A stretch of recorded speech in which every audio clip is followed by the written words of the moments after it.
This meeting is going to come to order right now. Right this minute. I'm watching the clock. Every good chair starts on time, so I already haven't met my standard.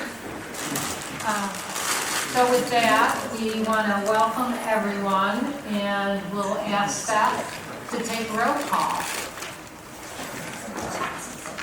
Governor Kit Hubbard. Nancy Golden. Here. Julia Brim-Edwards. Here. Yvonne Curtis. Here. Matt Donegan. Daniel Lennon. Present. Nicole Maher. Mark Modell. Here. David Reeves. Here. Ron Saxton. Here on the phone. Mary Spilby. She's in Scotland and is going to try to get on the phone. Yeah, I'm here. Oh, great, Mary. Welcome. Kate Duran. Hannah Benry. Here. Okay, and I want all of you to know that we are excusing the governor because I think it happened yesterday, right, Ben?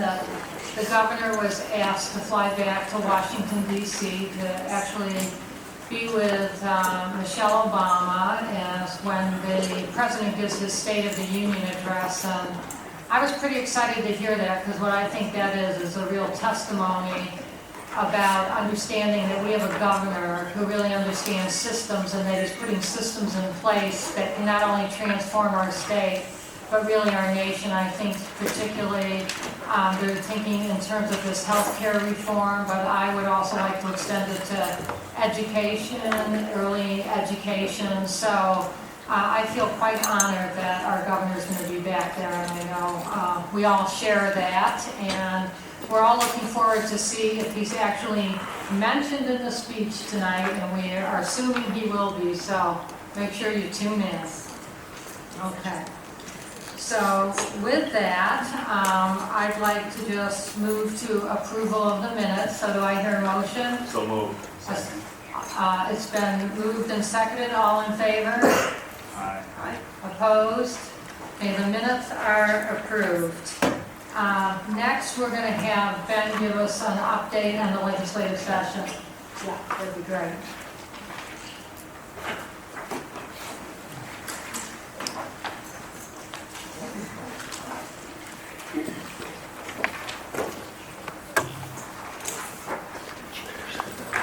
Thank you, Chair Golden, members of the board. For your record, I'm Ben Cannon, Governor's Education Advisor. This agenda item was intended for the Governor to provide for you an update on the legislative session. We are in, as you know, a busy period, the second week of the legislative session, with bills being filed right and left and committees hearing some of those bills and work even beginning already to move to the floors of the chambers. I spoke to the Senate President's office today, and will be voting on 12 bills later this week and moving them on to the House. So the work is very much underway. I thought I would spend, as the governor would have if he was here, just a couple of minutes updating you on the status of this board's priorities, as reflected in some of the work that you've done in previous meetings, and the governor's priorities for education. And they really fall into three buckets. It will be more than three bills, and I'll allude to that, but three kind of major buckets for the work. The first is the budget, and as you recall, you identified priorities for the investment that the governor proposed to make in education, and then those priorities became the basis for the budget development and the specifics that the governor put into his recommended budget. The governor's budget is one that attempts to reverse the trend of cuts and layoffs from preschool through K-12 to college and career, one that adds significant new resources to early learning, including relief nurseries and Head Start, one that focuses strategic investments in 4 areas that the OEIB identified as priorities for investment, and a budget that expands access to post-secondary education through increasing need-based financial aid, through investing in dual credit opportunities, and through tuition equity, which was a policy the governor spoke to at a press conference yesterday with legislators.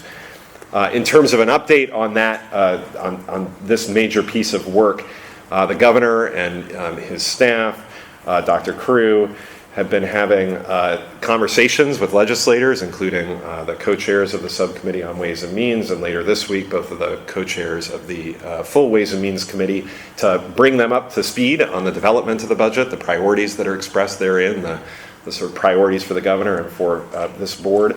The Ways and Means Education Subcommittee has asked Rudy and his staff to spend 4 days later this month providing an overview to that subcommittee on how this budget was developed and how it was approached differently than in previous sessions, before that committee then goes agency by agency in a conventional way, hearing from our directors and eventually adopting agency budgets. Finally, before I leave budget, the governor very clearly appreciates the need for additional resources in education above and beyond the budget that he has proposed for the 13-15 biennium, and he's working with legislators on options for moving those numbers up. The second bucket of work is early learning, and Duke Shepard, my counterpart in the governor's office for human services and early learning and labor issues, is kind of our point person, but I'll just briefly describe our proposals. The governor's proposals here follow on the recommendations from the Early Learning Council, Jada and her staff. The governor is working closely with legislators, and in particular the House Human Services Committee, chaired by Representative Tomei, and the Speaker's office, Speaker Kotek's office, to develop legislation that will establish the process for creating local or regional hubs for the improved delivery of early learning services. The goal, as you know and have heard, is to realign our child care, health care, and preschool services in order to ensure that all children are ready to succeed in kindergarten. And Jada will correct me if I'm wrong, but I think this legislation is still under development. It doesn't have a particular bill number yet that we can point to, but working closely with Representative Tomei, Speaker Kotek, and others, particularly in the House, on the early learning agenda.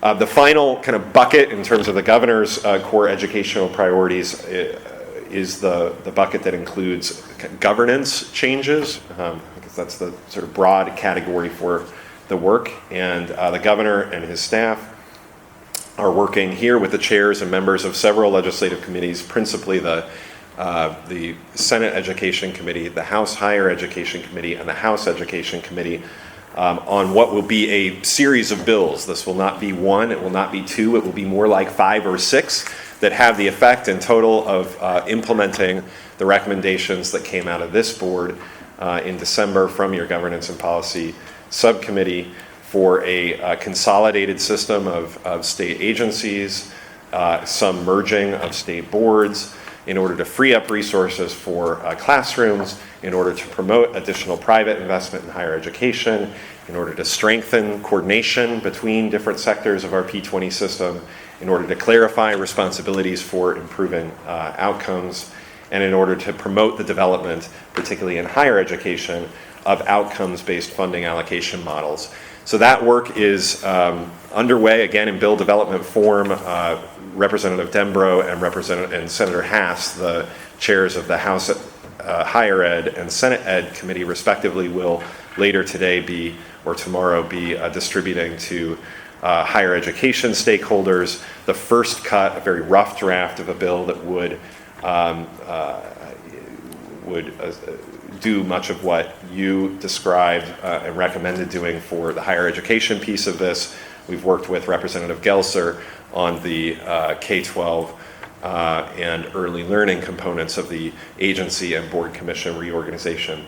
So that's kind of the major status update. Again, in those 3 categories, our work for the most part has not yet taken bill form. I think the budget's kind of the most concrete at this point portion of the governor's legislative agenda, since it came out in written form in December. But I think within the next couple of weeks you can expect to receive from Rudy and staff actual bill numbers and notifications on upcoming hearings and so on. So happy to take any questions. Nancy. Questions? Anna? I have a question around the compact committee and legislation that is being proposed for that. And I think I saw a draft or something. I'm interested in the subcommittee who is working on the achievement compacts to give an update on the individuals who are being added to those compact committees in each one of the K-12 districts. To my knowledge, and if I'm wrong on this, somebody can correct me, but to my knowledge, the governor's office has not been directly involved in the development of legislation related to achievement compacts. This board had a discussion, and I think there was an approved motion back in its October or November meeting related to the inclusion of parents on achievement compact advisory committees, and I believe there's legislation in both the Senate and the House that reflects the intent on the part of some legislators and others on this board to move in that direction. As a result, I think it would be appropriate for this board to indicate through testimony or a letter that legislation, which was not developed by the governor's office but by others, is consistent with the work of and the thinking of the OEIB. But we haven't had that discussion. I'm aware of the legislation. I'm aware of other legislation. So, for example, there's a bill that was introduced, again, not by the governor's office, but by another organization, I believe, through the House Higher Ed Committee that would create achievement compact advisory committees at community colleges. And again, it's obviously a subject of considerable interest to this board, but not one in that case that this board or the governor's office has been directly engaged in. May I follow up, Chair? Just because I remember us passing a motion about the parents, but what I saw additional individuals being added to that, and I would ask that if there is legislation out there that adds more than parent input or community members, I'd like to see what that is, because I don't believe we had a conversation about adding business community and students to it. So, and again, our office, the governor, has not been involved in the development of that legislation, so I don't know where it's coming from. I do think that particularly these issues that relate to the OEIB directly, and I would say any bill related to an achievement compact advisory committee is pretty related to the work of the OEIB, and I think it would be appropriate for this board to be receiving updates on that legislation as it moves forward. So there's an opportunity to discuss it here and weigh in either individually or as board members. Yes, Julia. On sort of that same topic of the adding potentially members to the achievement compacts, I'm not sure I understand, because I thought we had decided as a board that we'd be recommending or supporting legislation. So there wasn't a legislative concept that went in on OEIB's behalf, and there's something else that somebody else has introduced that we're supportive of, or what's the status of what we said we were going to support? Right. So as I think we discussed, or you and I might have discussed offline, Julia, the governor was allocated roughly 3 bills for education priorities. As a result, even the bucket list that I described requires us to marshal the goodwill of legislators to introduce these concepts, and we're doing so. We have discussed with Senator Hass and Representative Gelser the support of this board for the inclusion of parents on achievement and compact advisory committees. We have not, however, filed legislation or drafted legislation directly that would do so, and as a result, I frankly, I don't have the legislation that's been introduced in front of me. It sounds from Hannah as if it takes a broader view of who perhaps should be included on achievement compact advisory committees. We don't have a bill that we can point to and say that's the OEIB's bill on this matter. So I assume we're not going to, or is it going to be in a form of amendment, or how? So we had a long discussion about it. It's something we want to support. And what's the mechanism by which are we going to try to influence the other bill and get it to fit more what we had thought? And I haven't seen the other bill, so I don't know whether it's close or far apart. Well, my suggestion, and I think it's a conversation that Rudy and I may want to have with the governor, but my suggestion would be that this board provide written input to the committee to reflect the motion that was adopted last year that states sort of unequivocally the position of this board on the issue. It would be challenging, clearly, for this board to engage on a day-to-day basis in the legislative session, but I think it would be very realistic for this board to provide, as a board, a kind of, a letter that states clearly the position it took when this subject was discussed in November. Mark? Yeah, I'm thinking through and listening to this conversation, and this is really our first legislative session as a group. I mean, the last one was basically performance, the last full year. And maybe what we can do is just include a legislative update on the bills, just for a status report each month, and then we can talk about or get a recommendation from Rudy on prioritization if we want to support or have something written in a motion. But it might be nice to have that as a standing agenda item for the remainder of the session. Madam Chair, I support that. Okay. Others feel, seems like that would be a good thing for us to do. Any objection to making sure we have some updates? I think the other thing, Julia, we just need to look into is how do we best, because we did make a recommendation that parents get in there, so we'll just work offline to see what we can do to make that happen. Ben suggested something, so. Yeah, I think the suggestion that we communicate sort of in written format to the two chairs would be good, but also maybe if there's another bill about the topic that we share what our point of view is, that'd be the way that, as long as the other bill's moving, that we could share our perspective. Okay, sounds good. Anything else before we move on? Thank you for that update. I'm hoping that you've all noticed on the agenda this time that we have left time for discussion. We've heard from members that discussion's important, and we think that too. And so right now we're going to be talking about the strategic plan, and the governor certainly wanted to be here to make some remarks about that, so I'm going to just make his remarks for him. First of all, he really wants to thank Rudy for your leadership and the board for the leadership. He really believes that the strategic plan is the linchpin of our work, including legislative initiatives, as were just described by Ben. So what he really believes is that during the 2013 legislative session and beyond, from budget to governance to delivery systems, should be in service of goals, objectives, and matrix. And that's what our strategic plan is really about. So it's really about budgeting a plan, not planning a budget. The goal, of course, is for student achievement, and the goal in here is ambitious.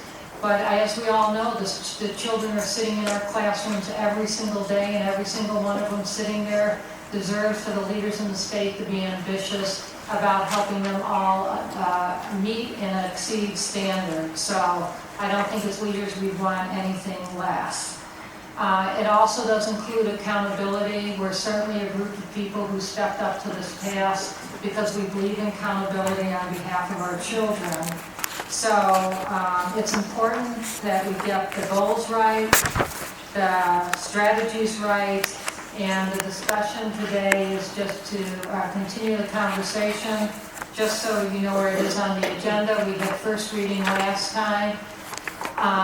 I know that Whitney and Carolyn took a lot of input. We see reflected in the strategic plan changes as a result of that conversation. We know every suggestion can't be incorporated into a plan because sometimes, two suggestions can be totally different. But I think the main idea, the big ideas were definitely incorporated in the plan. So with that, I'm going to ask Rudy to outline the modifications to the strategic plan. Thank you very much. Vice Chair, members of the board. Pleasure to bring this back now for final reading. Again, is consistent with what I presented the last time. This document, for the most part, remained intact, but based on your conversation and queries from the last meeting, there have been some changes from that point. One was, you'll note that there is a greater emphasis that's been placed upon post-secondary education and the specific body of work or tasks, if you will, that they need to participate in as a way of being able to execute against this work. What I brought tonight, or this afternoon rather, is a set of data slides that, if necessary, I'm more than happy to present. I don't necessarily think it's going to be critical to the conversation, but to the extent that questions come up about this, as to the post-secondary part, I actually went back and really took a look at Oregon's 3-year graduation rates at our community colleges, and the same would be true for the 6-year graduation rates from our higher education 4-year institutions, and would refer to those to the extent it's necessary as a way of being able to nest the conversation against the data points that are appropriate for post-secondary, as I have with the other sectors of the P20 system. Second thing that I would note is that there is a designation, and was asked by Member Donegan at the last meeting as to, wow, this is a big piece of work. Do you have enough, sort of hands on deck to be able to do this? What I did here in this draft was essentially to identify in an organizational color chart, basically, who does what, and how many other people within my organization, or for that matter within the P20 organization, will have their hands on this body of work as it relates to accomplishing the objectives.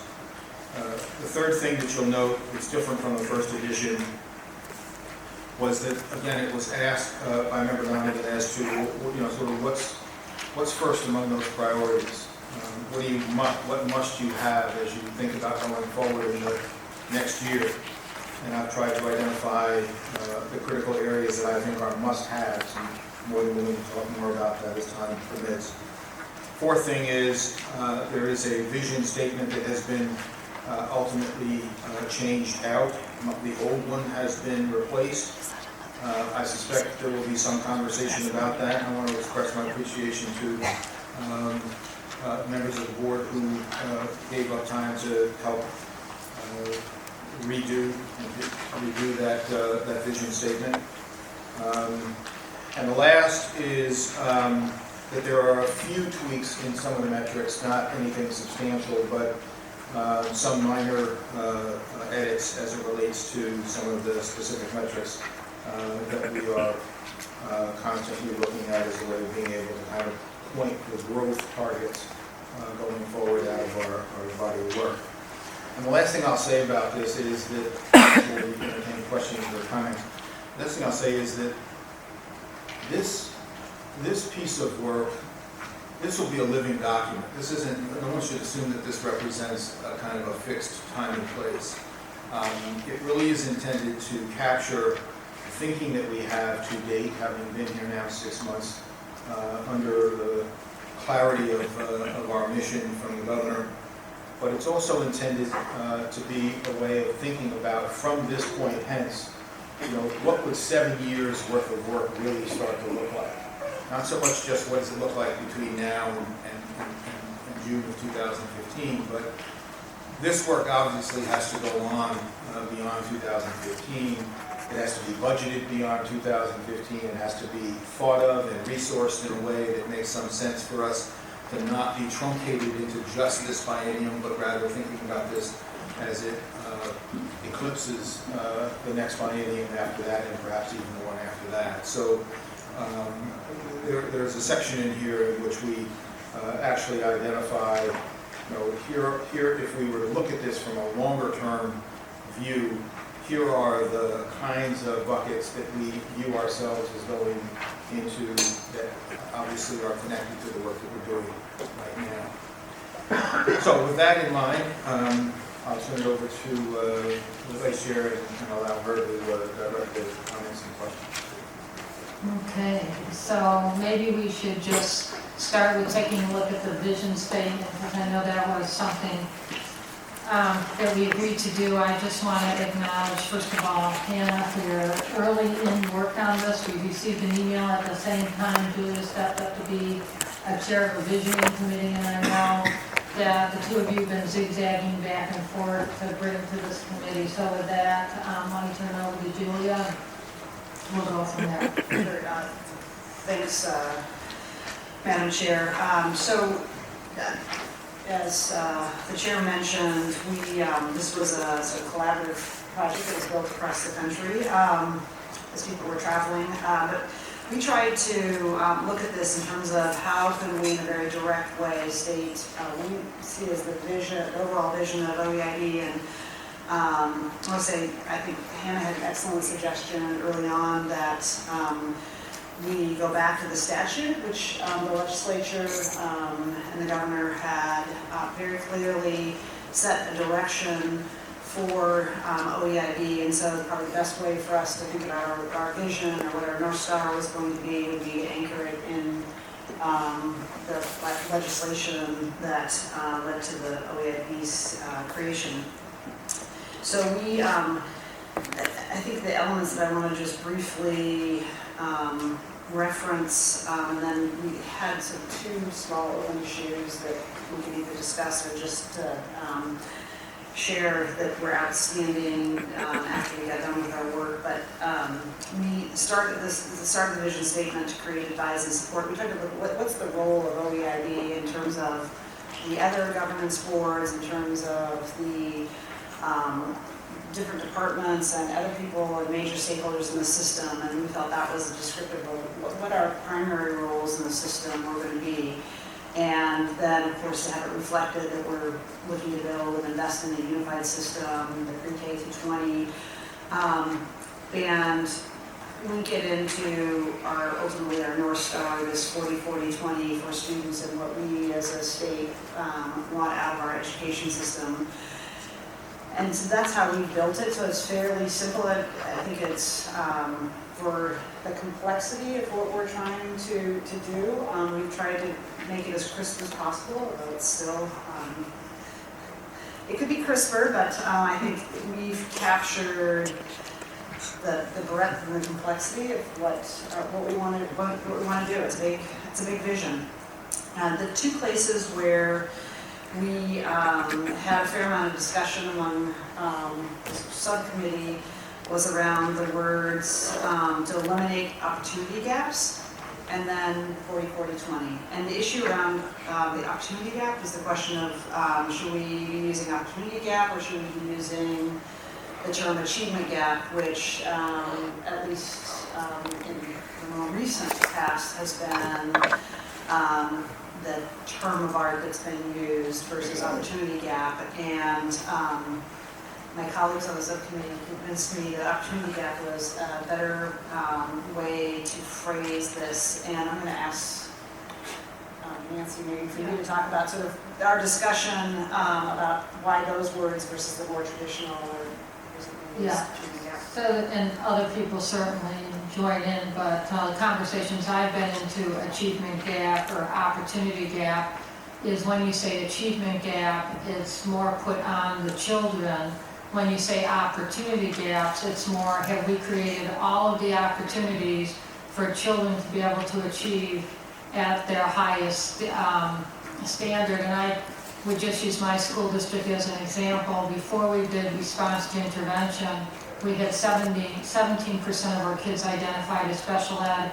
After we changed systems, we now have under 11% identified. So it was really the systems that we didn't have that were right. And once we created those, we created the opportunity for children to learn. So I think this really cues us to saying what are all the opportunities we need to put in place to make sure the opportunity gap is closed. So that's why I much prefer that term. Anyone else want to weigh in on that?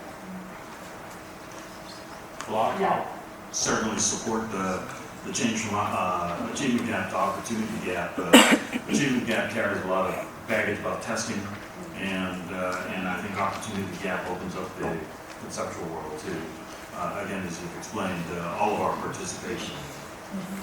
Okay, great. Yes. So this is not about that particular town per se.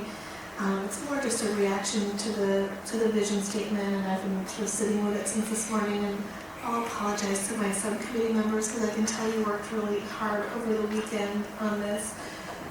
But I will honor the spirit of honesty and say, I don't know that I totally love this. It doesn't feel very visionary. It doesn't feel very exciting.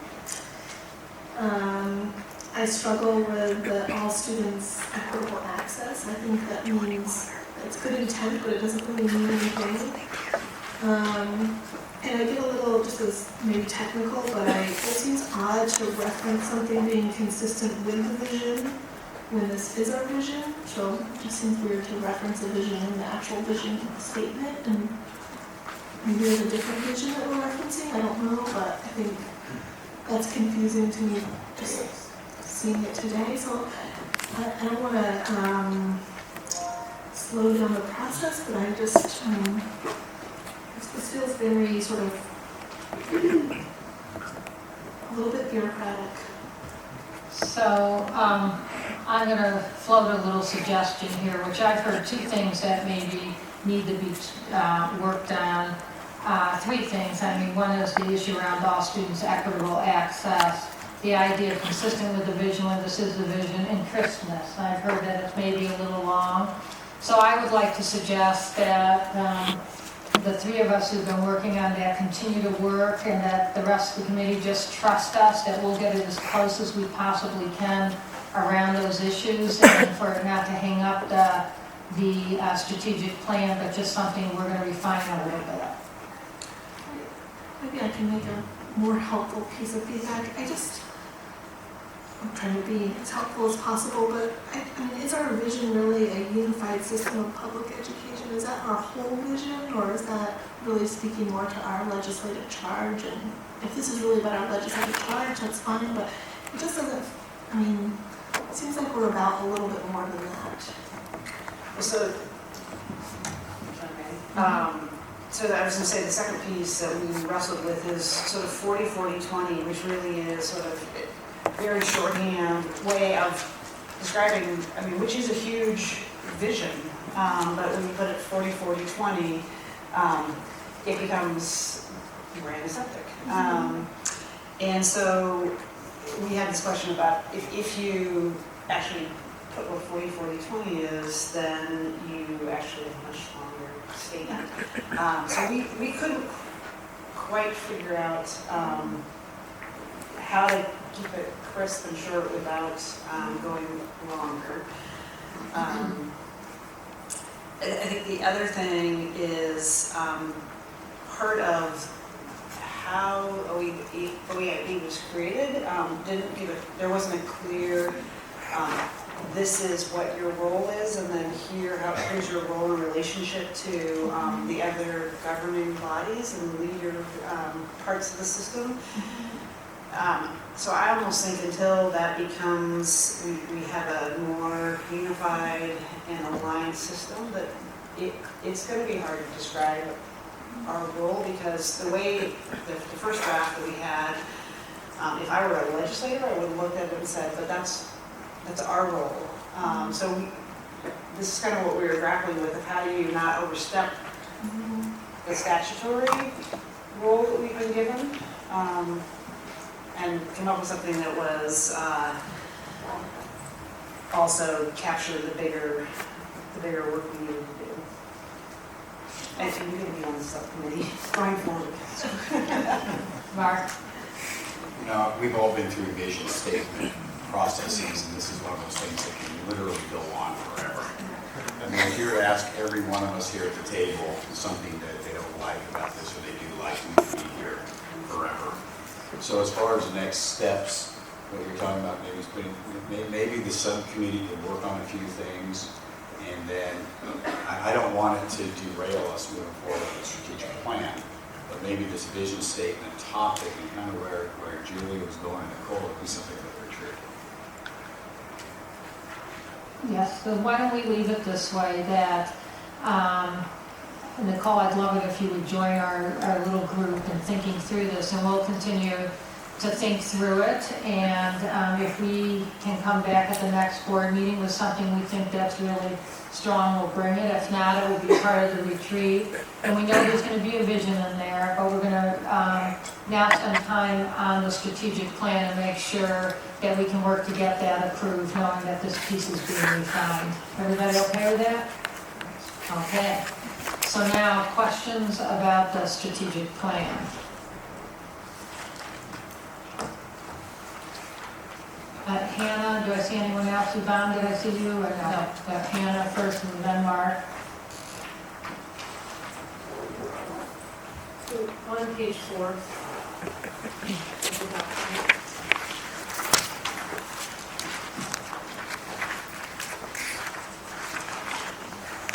Looking at the family supported learning, this was one of the things that I brought forward as I was meeting with Carolyn and Whitney. The language that is used in the box underneath the family supported learning speaks to demanding outcomes.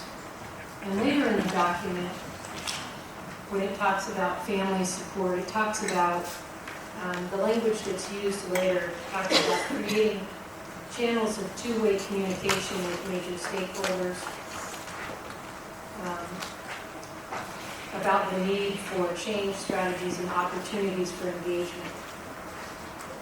I really struggle with the demand outcomes, as we've talked about. We're all in this together. And I like the language later. I was trying to come up with some language that could fit in that box that I think would help us get to where we want to go over the next 7 years. Because everyone should be doing everything that they can to help our students learn. And I'm not sure that if I go in and demand something as a parent, that that's as helpful as being a partner in the work. So can you give me a little, can you help me understand why that language is necessary there, and if there isn't something we could do to make that a little more inclusive? I'll try. The notion here is that there is, for the most part, a kind of a bifurcated use of our system. Bifurcated use is in some ways predicated on who has the kind of exchange and interaction with the system at any level, where as parents they have the ability to both ask and or demand and or partner in ways that get for them the services, the kind of connective work, the partnerships, the relationships, the resources that they need in order to see their young people through the P20 system. There are lots of parents for whom that is absolutely an agreed upon implicit understanding as to how they will interact within the system.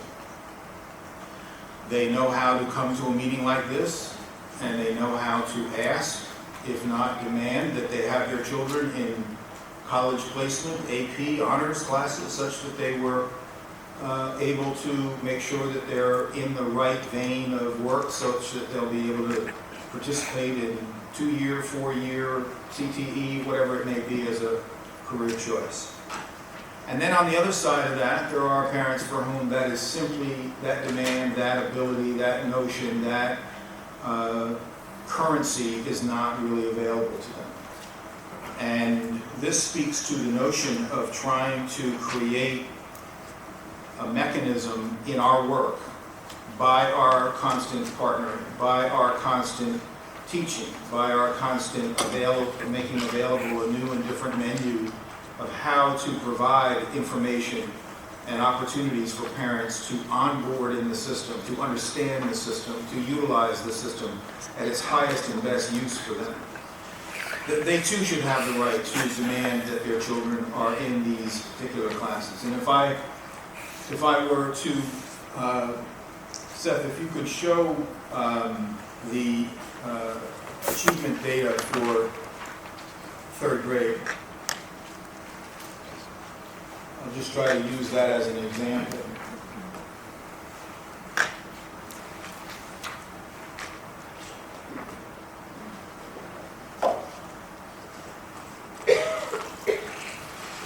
So what we have been referring to, at least in the conversation prior, is this gap between students who are operating at the 71st percent versus the, let us just say for, can't read the first cohort there, but I think it's ELL students. So I'll just use that as an example. What I'm saying to you is that the cachet that we are trying to impart and give and provide for parents is the cachet of actually making demand of both their own families, their own children, their own communities, the various resources that are available to them in their own communities, and of the system that actually is intended to serve them. But to have that conversation in the context of the ask as to how, in fact, they are going to help us, work with us, and how we are going to, in fact, work with them at closing what here is referred to as the achievement gap, but obviously as a part of the conversation in the vision statement could very well be defined as the opportunity gap. And all this language in this family support and learning is intended to say is we're going to have to help people understand that they have the same rights, the same opportunities, the same ability to demand for their children what anybody else would demand for their children. And that means demand. That means come in, pull a microphone down, and say, I'd like to make sure I have ACT testing for my child. That means that I want to make sure my child can go to a 2-year institution here, and I want to know why he or she is not. That's a demand. That's an ask of this institution. I don't take it as any flagrant outburst. I don't take it as a negative, that people would come in and demand that we answer those questions. I think that it is a rightful and thoughtful, engaged, democratic right for people to come in and do that. And so this intends to say that we want everybody to feel like they've got the right to demand that. They are users of the system. They pay for the system with their tax dollars. They are simply saying, I demand that my youngster be able to be in the alignment, in the trajectory of youngsters who are going to 2-year, 4-year institutions, or into a career technical vocational program, etc. And I want that to be the scenario in my elementary, middle, high school, community college, 4-year institution, etc. And I don't think there's anything in here, either by implication or, and certainly not by intention, to suggest that it's anything more than equalizing the opportunity for people to ask of the system that which parents ask for every single time. Okay, good follow-up. Yes, and then Myron. So I think our community demanded that we fund public education. I was at the Portland meeting where they were very forceful and demanding, and that's what I felt in that room, was they were demanding that we actually do something different. I don't know that that gets us to resolution as quickly as if we talk about and how are we working together on this. So I hear what you're saying, and I don't disagree with any part of every parent should be coming and engaging in education and making sure that their child has access to the best possible learning environment that is possible. But again, I would say our language matters. And if we have demand, it just seems like that's something that is more confrontational than what we're looking for here is all adults in this state coming together and providing the best possible education for every child. So I would just say again, in my opinion, after hearing what you have to say, I still believe that that language is not helpful. Thank you, Mark. There are a couple things that I really liked about it, Rudy. One is, I've seen a lot of strategic plans, but I haven't seen that many have short-term goals within like 6 months. Right? I think that's going to really help us focus and would encourage, not being obsessed with standing agenda items, but it might be something that we continually look at what our plan is to focus us in that short term as well. The second thing I really like, and I've heard quite a bit, and Anna's talking about funding, that's obviously on top of everyone's mind, but in the districts I hear a tremendous call for mandate relief. And I would like to see us really, whatever we can do to really get serious about that, and I see it's in the strategic plan, and that's wonderful. Rudy, you and I had a chance to talk, we're looking to move this forward, and we talked about, I raised a bit of my concern about the metrics as far as those targets and trying to shoot for them along the line. And correct me if I'm wrong, but we're assuming by passing this today that there's flexibility within those targets as we go through this journey. There is, in the same sense as, yes, there is. I'm not going to be able to hold myself back, so I may as well say it as straight as I can. Yes, there obviously is latitude in that, in a sense of not everybody is going to be there on Sunday, right? But the intent here, and I wouldn't know how to do this any differently, but the intent is to point to the wall, swing for the wall, and use every intellectual and every resource we have at being able to get this right on behalf of these young people. And the numbers that depict getting it right are the numbers that have, in my judgment, accurately, numerically resonance in the context of the current data. So, am I expecting everybody to be there? Probably not, Mark. I do think that there are going to be people for whom this is a longer stretch and so forth. Okay, I totally get that, regardless of where we are in the system. But a way of pointing to where, as you say, the 6-month mark, where the 2-year mark, and ultimately where the 7-year mark would be, right?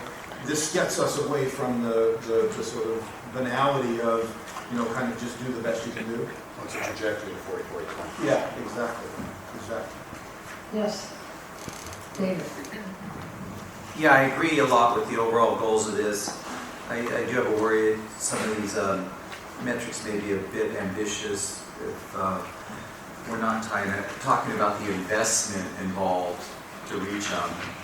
That's my worry, and I think we're going to have to be talking more about that if we're going to be serious about reaching these metrics, and I think that's a role this board really hasn't taken on up to this point, but we're going to have to do it because it's just not. I don't see how we're going to reach them without an investment on the state's part back into education. There's one detail I want to talk about. It's on page 20. The metrics for Objective 5 work to build an informed, motivated, and engaged public. And this actually ties in with what we were talking about in a subcommittee meeting this morning, the Best Practices and Innovation Subcommittee. And item B there, and use achievement compacts to establish regional collaborations and community commitment to meeting outcomes. And then the metric in that is 100% of regions reported having business and community partners engaged in meeting achievement compact goals. I just want to say the achievement compacts are not the goals. They're an assessment tool towards getting there. And in fact, a lot of the things on those achievement compacts are more the realm of administrators and educators. Honestly, they're not the type of things to really engage the public. Frankly, I don't think there are things to really engage a lot of teachers. They're so micro detailed, to be honest. And I would like to, let's get back to our goals, our 40-40-20, student success. I mean, we don't have achievement compacts in the vision statement, and I am by no means suggesting we do, because they are not our goals. So let's talk about what our goals are. Achievement compacts are just an assessment tool, and I think that's a mistake this board has made, is talking too much about the compacts is leading the way, and they're not. They're just an indicator. So I would say, establishing regional collaborations and community commitment to meeting outcomes of 40-40-20 in student success. And I would say engaged in meeting student completion and engaged in meeting student success rates, because that's what's really what we're about, and that's where we're going to get communities involved in. And whatever types of metrics, achievement context are just but one that we can use to get there. Other comments? Yes, Yvonne. I just want to support the idea of us making a decision to move forward on this strategic plan. We have heard Dr. Crew mention that it is a work in progress and things will change. I'm just relating to the experience I have right now in my own district. We've just created a strategic plan with very specific deliverables. And the first run we had at it, we had a really long list of things we ought to do. When we went to evaluate our progress on those, we decided that some of them really didn't matter, but we didn't know that until we wrote them down, tried to make progress on them, and then came back. I'll just give you a quick example. We decided on what instructional framework we would use as a walkthrough form to go through classrooms and take a baseline of were these things happening in terms of engagement for students. We put on the form what we thought made sense. We walked through classrooms and we went, this form doesn't help us at all. So when we came back to the conversation, typically what we would have done is said, let's rework the form. Let's get more clear on the language. But instead we said, what's at the heart of the matter? And what we discovered is we were trying to get at what does rigor look like and what does student engagement look like. And that was really more about an engagement process with our teachers and with administrators so we could come to common ground. That's just an example of saying we threw out the walkthrough and said that's not really what we're trying to do is just go through and mark on a paper as if that was going to change anything, but instead at least it gave us a starting point. And I just want to suggest that this is a starting point, and if we dive into this work, this is humongous. So, I agree, we're probably not going to make all the targets on all of them. We have to have a starting place, and I also want to throw out, besides the fact that I think we should just get started, and we will rework these, we will find better language and start to get clearer about what we want to do. The other thing I want to mention about measures is we've talked about this over and over in just little pieces, but honestly, our whole assessment system and longitudinal database system that doesn't exist is at the heart of this problem of being able to identify what are we going to measure, is it a good enough target? We don't even know. We don't even have enough common measures besides OAKS in the K-12 system that we can even use to make great decisions right now. It feels like we have to jump out there and grab something, then say, what do we have to do with that work to make sure that thing makes sense? And if it doesn't, then let's change to what makes sense. But if we don't write down something and start in that direction, we won't make that progress. And I just think that we could spin on every single one of these pages about the measures, and is that the right baseline, and what are we looking at, and what should be the right target. Frankly, our system has not been built yet to be able to do the kind of detailed assessment that I think we'd all like to do to set meaningful targets. So I just like to support that we just get going. Okay, Rudy. If I could just, thank you so much. Just to respond to something that I think Mark put on the table and I didn't say earlier. Normally when people look at things like this, they assume, and perhaps rightly so, in a context of sort of NCLB-like inclination, what will happen to me if I don't hit the target? Right? What's going to happen to me? Who will get me? What will happen to my budget? How, will I have my ops board in some sort of public way? I can only share with you that my intent here is in building this was not to find a way of catch people being bad.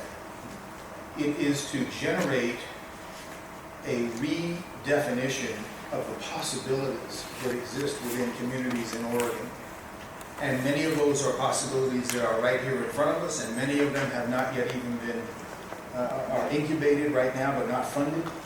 Many of them are things that will come up in the to and fro of the legislature, or to and fro of budget conversations. Many of them may be prompted by parents whose voices, upon demanding it, will actually force us to figure out an answer to things we hadn't figured out before. So I'm just simply saying we need to have that kind of document that enables us, in a less caustic, less, if you will, legalistic, federally driven way. But we need to find a document that ultimately we can say, yes, this does represent the weight I signed on to lift.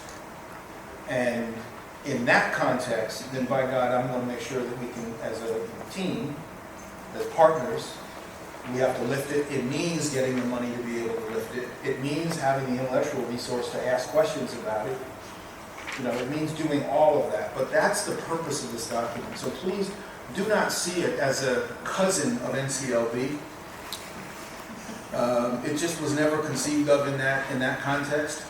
When I show you data, as we did in the last meeting, as to what's happening with Native students, or what's happening with ELL students, or what's happening with special needs students, this should drive us to figure out how aggressive do we need to be in apportioning our time and effort and body politic to getting the kind of heft behind solving some of those issues. And that's really what this is about. So I thank you for the question, but I neglected to really put that in the context of the culture that sadly we've all been in, which is kind of a gotcha, sort of culture. So Nicole? Yeah, I just was curious about our aptitude. I'm willing to make a movement to adopt the strategic plan with the invitation to Ruby and the staff if there are a need to make adjustments going forward, that we have that open dialogue and relationship. But I'm prepared to support it.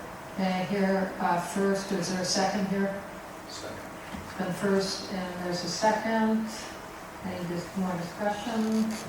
And the suggestions are going to be taken into mind and acted on for some of the revisions. All except yours, sir.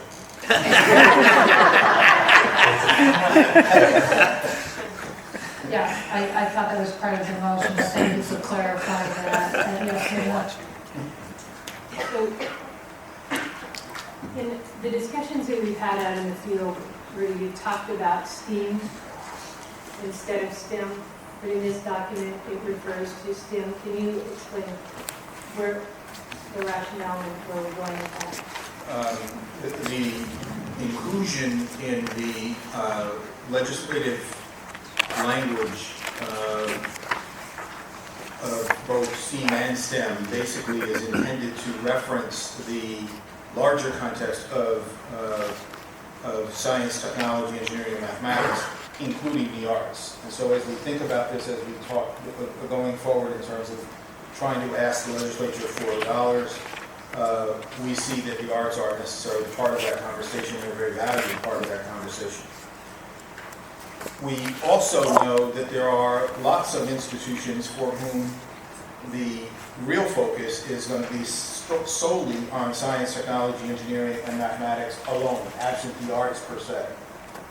And so what we tried to do here is to create almost a bimodal working document that would allow us to move interchangeably both into the arts community as need be and into the legislature for purposes of being able to fund the bill as need be, and being able to define what this work is.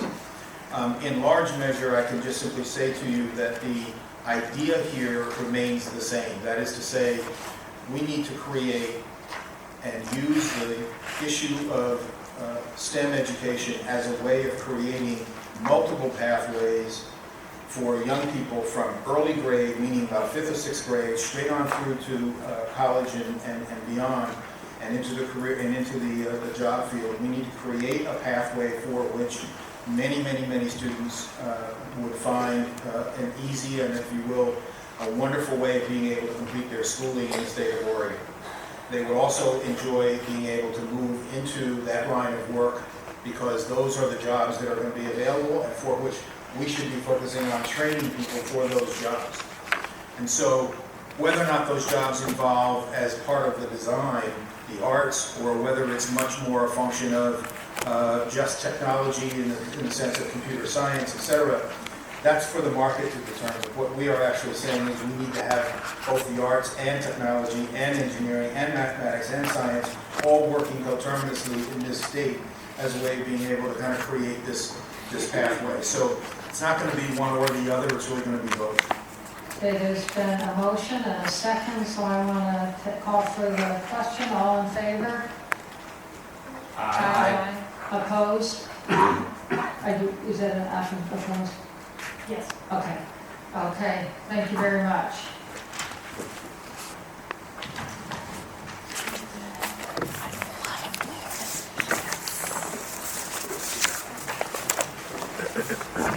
Okay. So, next we're going to move on to the Early Learning Council, and there'll be a presentation.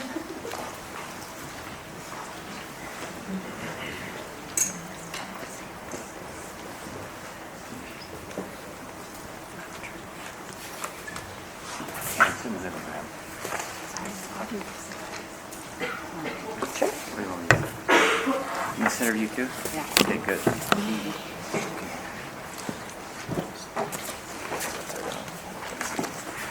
The slide maker.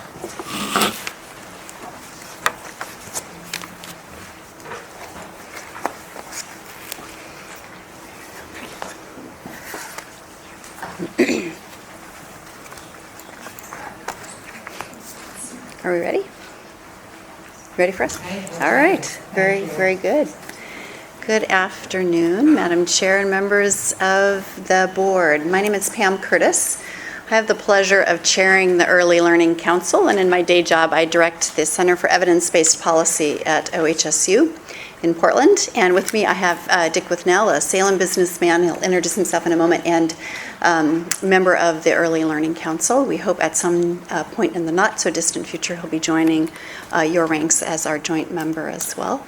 And Jada Ripley, who you know as our director. So we want to spend just a few minutes today giving you a bit of an update about the work that we've been up to. It's been some time since we've been in front of you. So we're going to try to hit the high points, but really we want to have a conversation about how we intersect and what you need to know from us and how we stay in touch as our work proceeds on a fairly rapid. Make sure you talk into the microphone. We've got people on the telephone and people in the audience that need to hear.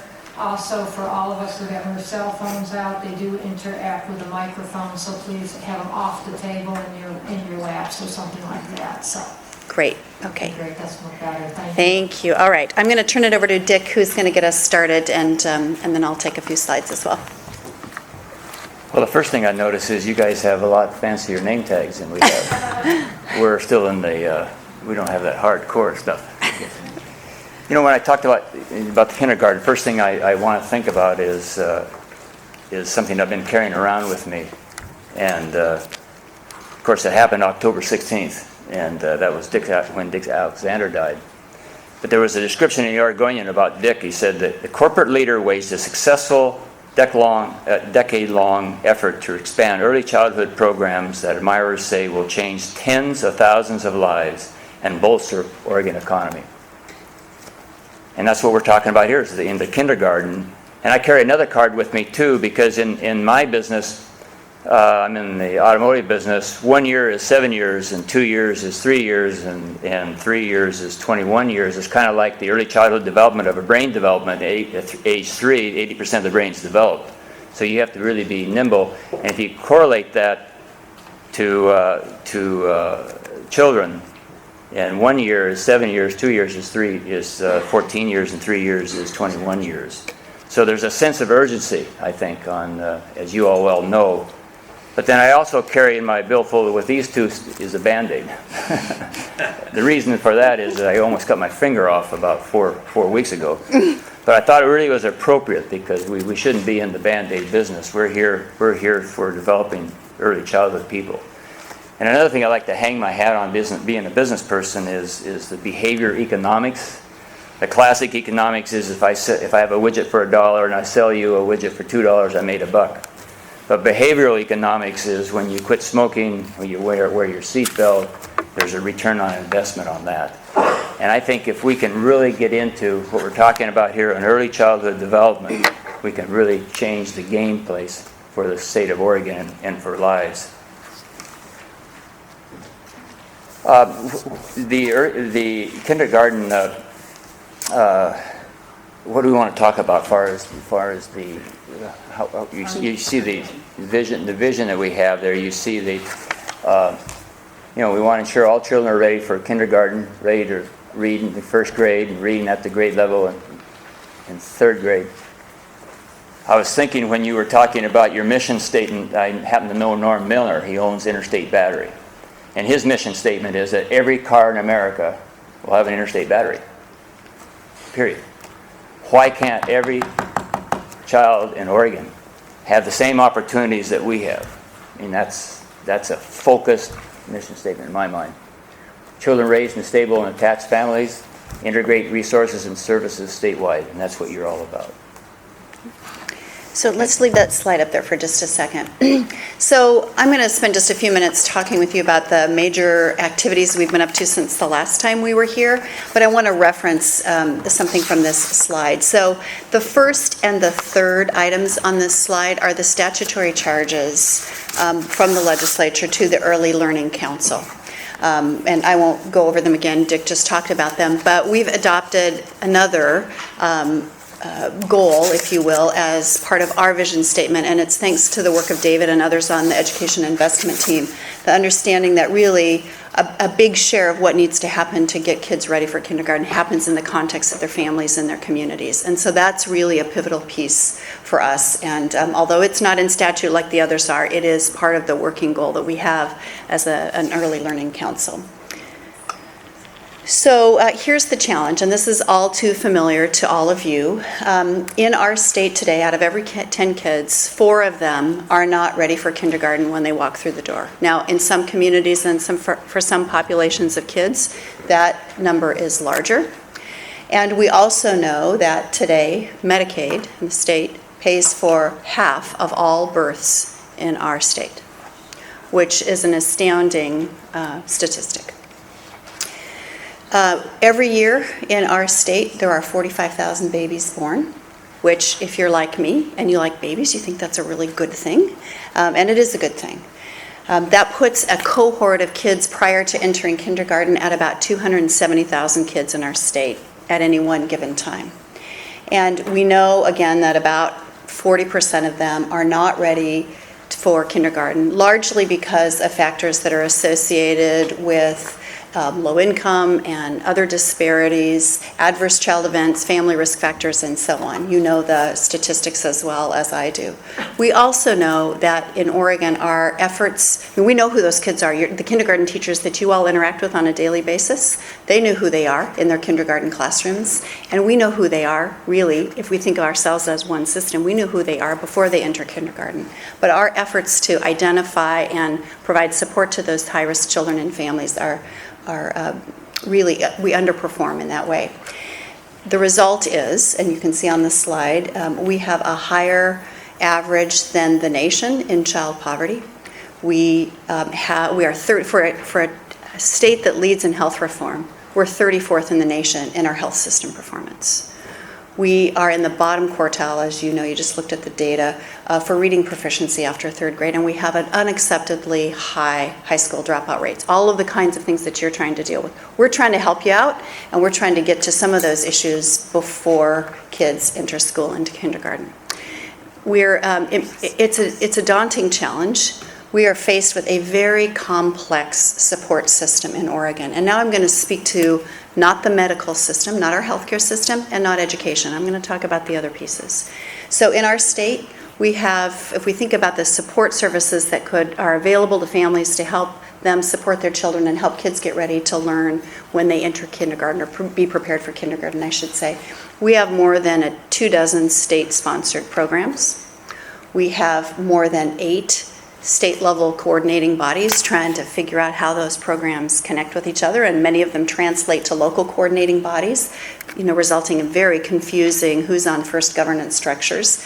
We have more than 28,000 human service nonprofit agencies in our state. It's very confusing. And if you're a family trying to access some help for your child, it's even more confusing. And the outcome accountability across the state is very spotty at best. So that's the work that we are trying to unravel. I'm going to have Dick talk about the next couple of slides, and then I want to zero in on the major initiatives that we've been undertaking to try to make some progress in these areas.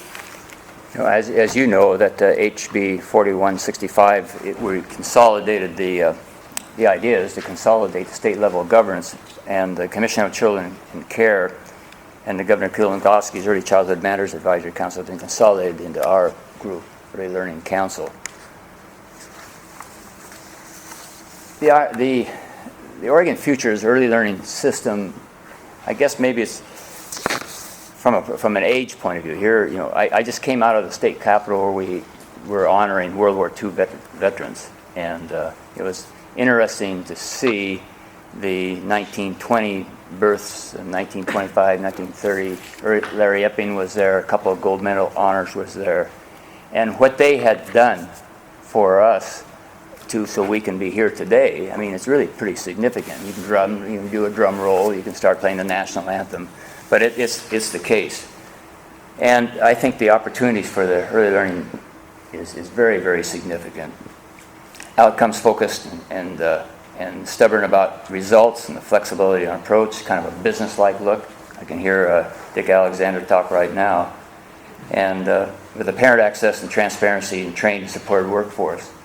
These are all components that will make us the great state on the education piece, especially for the early learning, so when they get older into the kindergarten, they'll be ready to learn.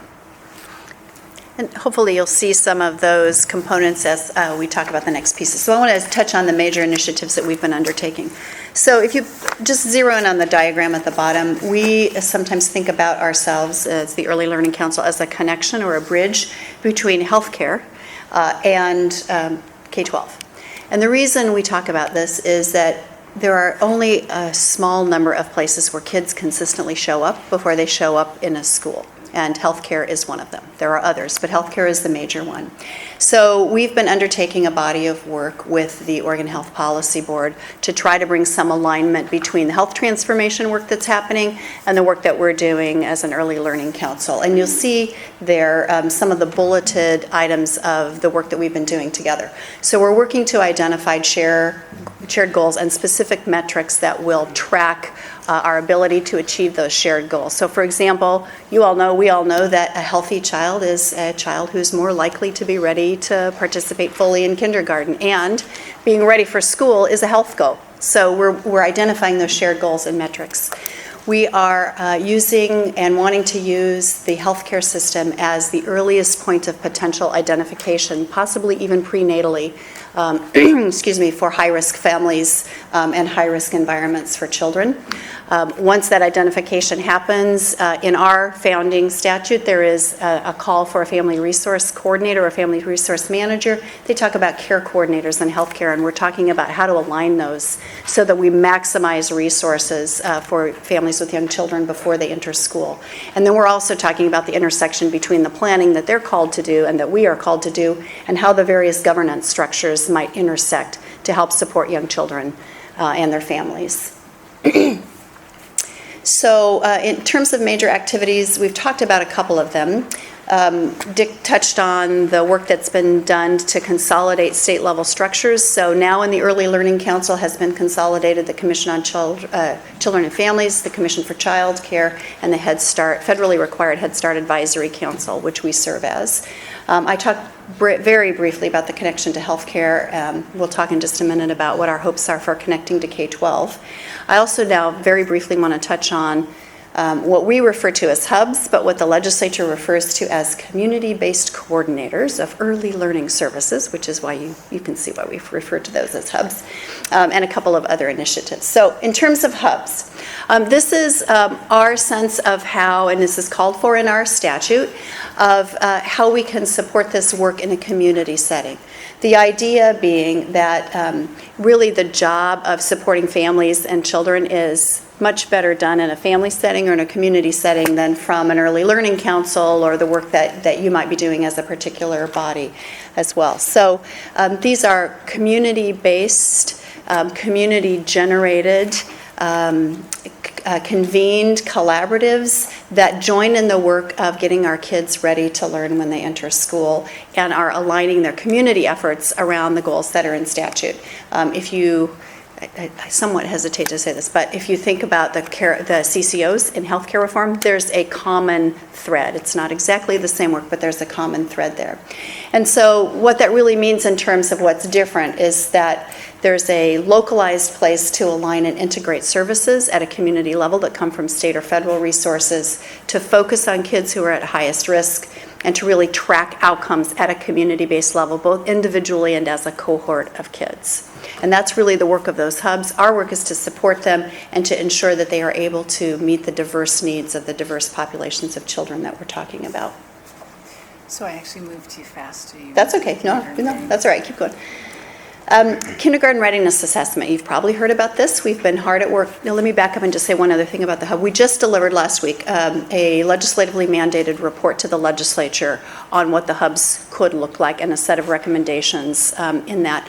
That comes as a result of about a year's worth of work and talking to literally thousands of Oregonians and hundreds of Oregon communities and institutions about what this would look like and what it would take. So that's available to you, and we can answer any questions you might have about it. I know you've also heard a lot about the kindergarten readiness assessment. We are this school year piloting in 16 different elementary schools across the state, representing a little over 1,200 students. The statewide rollout is planned for next fall, next school year. And this is, the council has been really clear that this is an opportunity both to look forward in terms of a kindergarten teacher's ability and information that could be inputted into individualized instruction and planning for an individual student, but also an ability for us as a council to look back to see what the constellation of services and resources might have gone into supporting that child so that we can identify what seems to be the most effective for which kids and under which circumstances. So it's an opportunity to look forward. It's also an opportunity to look back. Another fun acronym, TQRIS, Tiered Quality Rating Improvement System. This is actually named this because it's a national movement that's named this. It wasn't something that we came up with. But the idea, another thing that we're piloting, right? So we're doing some regional field testing. You can see under the second bullet where the field test is happening. But essentially this, if you think about the rating system that you get when you pick up your AAA tour book and you want to stay at a 3-star hotel and you know what that means, this is the same sort of thing for early learning and child care settings. So an ability, an effort to be transparent about what quality means, an effort to have parents be able to access that data so that they can choose in a very explicit way what they want and what their child needs. And this will be I don't know if you settled out on stars, but if you just think of sort of the star rating system, so that there will be different levels of quality. We intend to start with different levels of ratings based on those quality. We intend to start with childcare, but the goal is really to expand that to all early learning settings over the next several years.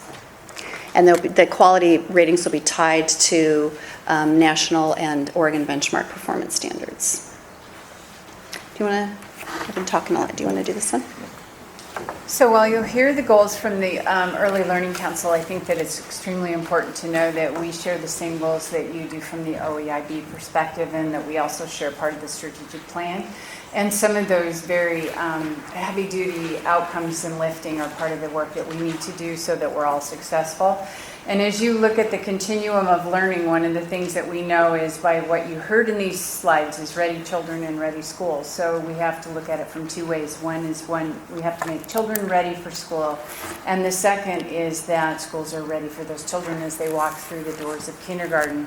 And how those initiatives are going to roll out through the council work is that, first of all, we have a strong partnership between the ELC and OEIB, because what we know is the kindergarten readiness assessment is merely a snapshot of what kids are experiencing when they walk through the doors of kindergarten, and what our first goal together is a shared goal, and that's third grade reading.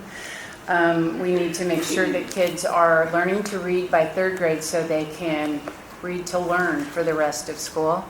The second piece is the initiatives on early literacy. If you look at the literacy initiative that OEIB has, Whitney and I have worked pretty strongly to be able to make sure that it's a statewide literacy effort, as well as working with both the ELC and the K-12 system. And third, the shared initiative that we all have, and I'd love to lob this one to Rudy, the data system. The data system is incredibly important to be able to measure the things that we think we're going to be able to do in every one of our businesses every single day. And we have to start tying in with the Healthcare Authority and the DHS, as well as connecting to the Department of Education on the other end. And so we see this as one of the challenges for success too. And then finally, as we all share, being able to look at how we build an informed and engaged public to not only come to these meetings, but also that they start as their child's first teacher and that they graduate with them through multiple areas.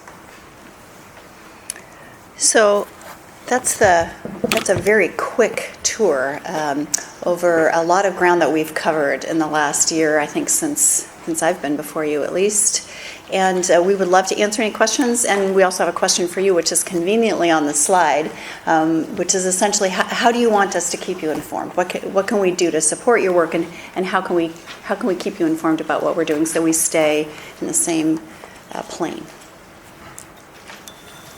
Questions, Yvonne? I have a question about the the kindergarten readiness assessment. I know I've heard about it several times, and it didn't dawn on me when I looked at the pilot schools that those are all kindergarten classrooms. Was there any piloting done with any early childhood providers in the pilot? No. Okay. No. So do any early childhood providers know about that assessment? Because I know you were alluding earlier to the sort of sometimes disconnect between developmental and what we expect when they come into K-12. We are doing the best we can to make those connections, and there is a connection to the tiered quality rating and improvement system. I mentioned that there will be levels and definitions of quality. Those will be tracked to national standards, but on one end, but also tracked to the kindergarten readiness assessment on the other. So that would enable us to help to make that connection in a more explicit way. So just one more follow-up question. So the rollout after the pilot is for all the early childhood providers to do the assessment, not necessarily No, other no. schools? No. Actually, that's another joint effort, Rob, and that ODE is doing. This is in kindergarten classrooms, and it's in the first 6 weeks of school. And so we've had the pilot that we just received the results on. We did an initial presentation out at COSA last weekend to be able to get some feedback from folks in terms of how things are going to look, and it's designed to roll out September 2013 in kindergarten classrooms across the state. The other parts, Yvonne, that you're speaking to in terms of looking at how we look at quality initiatives, really that's the benchmark or that snapshot that I was talking about. We'll look at that point, which kids are ready for kindergarten, the data system, what areas might they come from, what kinds of things can we reach back, looking at technical assistance to be able to look in the TQRIS system, look at Head Starts, look at preschools, look at family, friends, and neighbor cares where children actually are looking at how we're able to make sure that we have how are your kids ready for kindergarten and engage parents in that. So there's not an intent to use that assessment in any of the early childhood, so I'm just realizing that was a misunderstanding. Okay. And so I think it was important for us to make sure school district superintendents know that. Because I was not sure about the statute, but does it require school districts to give that assessment? So Samuel, Just a quick clarification question. The assessment will also be functional, I'm understanding, at least from what I'm seeing here, for kids whose home language is not English? Yes. In Spanish. It's in Spanish. It currently is available in English and Spanish. English and Spanish. Other languages planned? There are a host There of others. are over 100 Five languages, that yes. are most used in the state. We have actually had conversations with the Department of Education about how we would roll out it consistent with all other testing programs at ODE. So Rob, I'm sorry, I didn't see you way down there, so go ahead. Please. I just wanted to make sure that Yvonne had her question answered about kindergarten readiness assessment and the idea that all, I think what the statute currently says is that school districts may give the kindergarten readiness assessment. It would be the intent that we would carry that forward to the state board and have them hopefully, and we need to do some work to make that happen. I know we've had kind of a first reading and initial discussion about it, but have them adopt language that would say shall on the kindergarten readiness assessment for next fall. And it is within the first 6 weeks. It's really important to understand there are two different pieces to this. One of them is around sort of the academic piece that students are able to demonstrate. And that needs to happen actually more rapidly than 6 weeks. And then the rest of it is kind of interaction between the teacher and the student, so that the teacher is able to look at some of the other aspects that would be evaluated on the part of the student, besides just sort of their skill set that they bring. And then the last part, and this is really important for everyone to hear clearly, this is not about, an emphasis on not, about denying students access to kindergarten. All students have access to kindergarten. This is just about evaluating where they currently sit when they arrive at kindergarten. Thank you. I have some suggestions of how to answer your question, and I want to begin with us. I think it's great for you to continue to talk to us. I also think it's important, I'm sure we do, that all of us realize we're as responsible for that outcome, kids ready in kindergarten, as you are, and this is a seamless system, and we have to fundamentally understand what's happening in early learning, as you do in K-12. And so with that, I know that the Oregon Community Foundation has just given some grants to bring people together. We were lucky enough to receive one of those, to come together around how early learning in school districts really understand the scope and sequence and what kids are held accountable. So I think you're going to be involved in it anyways, but the money is basically to bring people together so we know the best practices and really how to deepen the work with each other. So that would be a suggestion. Also, the regional compacts, I think, hold great promise. I know in Lane, who presented to the best practice, we have our early learning people actually on the Regional Achievement Compacts Committee. And I think then what you're doing is getting it from the policy level to a regional level to really into the systems. And I know you want that, and it's sort of timely because last night people from the Community Care Organization presented to the Springfield School Board on their health assessment. And as we sat there as school board members and I as superintendent and people in the audience, we were so struck by how that health assessment has everything to do with how successful our kids are going to need to be in meeting these. So I think there's at least those four structures, and if we just keep the feedback loop between them, I think that those are things that could be helpful. Great, thank you. Other people's suggestions around the question Hannah? I'm a huge proponent for early learning, and I want to thank you for all the work that you've been doing. I'm very interested in the kindergarten readiness assessment. I think this is a great step for us. What I want to understand is, as I was out in an elementary school at the beginning of the year when they were doing their assessment, it was a group of 5 adults doing all kinds of assessments. It's time intensive, and it's very important that those students, that there's a one-on-one real focus to help them in the assessment that they did. So I'm not sure, because I haven't seen the assessment that we're giving, exactly what it looks like, but I would be interested if you have the PowerPoint of what you shared with COSA, if you can send that out. And then next is, we can create a tool that is really top-notch, but if we don't implement it properly, then we've wasted a whole lot of time. So I would ask is, as you review the input that you have from the pilots, and thank you for piloting it, I think that gives you a lot of information to move forward, but as you review that, helping districts understand what it will take to do this correctly is key, because you can do it, if you don't do it correctly, kids are going to miss out. And so I think that's a really important, putting that in place. And lastly, when I watch the students in that kindergarten classroom, be assessed. Some of the students had absolutely zero answers. They really did not understand anything that was going on in that assessment.